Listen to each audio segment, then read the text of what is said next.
സമചതുരം അഥവാ സ്ക്വയർ. സമചതുരത്തിൻ്റെ ഏകദേശ ചിത്രം നമ്മളിവിടെ വരച്ചിട്ടുണ്ട്.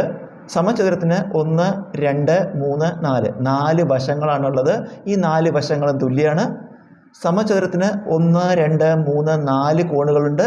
ഈ 4 കോണുകളും തുല്യമാണ് എന്ന് മാത്രമല്ല, ഓരോ കോണും മട്ടകോണാണ്, 90 ഡിഗ്രിയാണ്.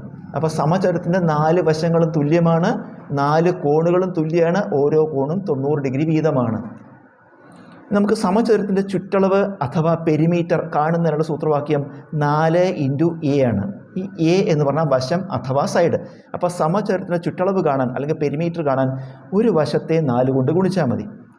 സമചതുരത്തിൻ്റെ വിസ്തീർണം അഥവാ പരപ്പളവ് അഥവാ ഏരിയ. സമചതുരത്തിൻ്റെ വിസ്തീർണം കാണാൻ നമ്മൾ A സ്ക്വയർ ചെയ്താൽ മതി. A എന്ന് പറഞ്ഞാൽ വശമാണ്.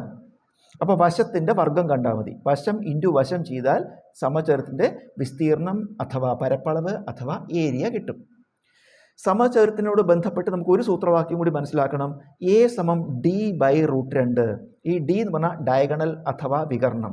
അപ്പോൾ സമചതുരത്തിൻ്റെ A കാണാൻ, A എന്ന് പറഞ്ഞാൽ വശമാണ്, സമചതുരത്തിൻ്റെ ഒരു വശം കാണാൻ വികർണത്തെ √2 കൊണ്ട് ഹരിച്ചാൽ മതിയാകും.